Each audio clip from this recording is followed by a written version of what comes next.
بسم اللہ الرحمن الرحیم۔ آج کے سبق نمبر 13 میں جناب کی خدمت میں ہم حاضر ہیں۔ صرف کے حوالے سے بات ہو رہی ہے۔ صرف کے آج کے سبق میں ہم بتانا چاہتے ہیں فعل امر۔ امر کا معنی ہوتا ہے آرڈر دینا، حکم کرنا۔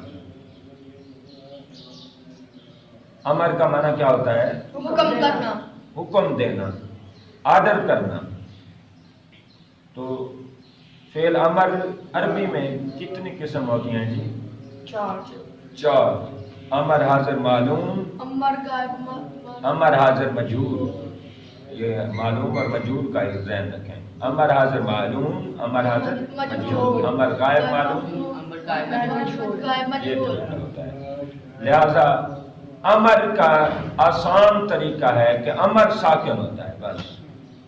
امر کیا ہوتا ہے؟ ساکن ہوتا ہے۔ امر 100% انٹرنیشنلی ساکن ہوتا ہے۔ اور ایک بات یاد رکھیں، جب بھی ہم حرکت بتائیں گے نا، زیر، زبر، پیش یا جزم ساکن، تو اس کا مطلب یہ ہوتا ہے کہ ہم نے اینڈ دیکھنا ہوتا ہے۔ ہم نے کیا دیکھنا ہوتا ہے؟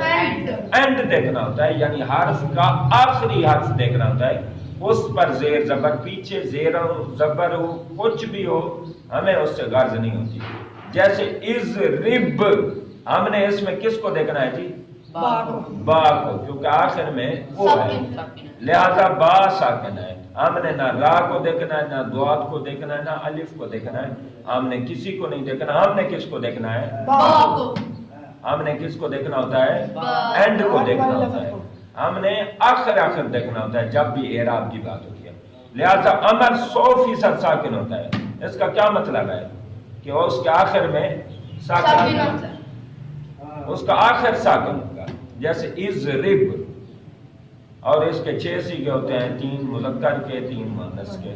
اس طرح پھر مجہول کے بھی 6 سیغے ہوتے ہیں، اور اسی طرح پھر امر غائب میں جو ہے نا 8 سیغے ہو جاتے ہیں، واحد متکلم اور جمع متکلم اس میں بڑھ جاتا ہے۔ اسی طرح امر غائب مجہول میں بھی واحد متکلم اور جمع متکلم کا اضافہ ہو جاتا ہے، 8 سیغے ہو جاتے ہیں۔ تو یہ ہے امر کا طریقہ کہ امر ساکن ہوگا۔ امر کیا ہوگا؟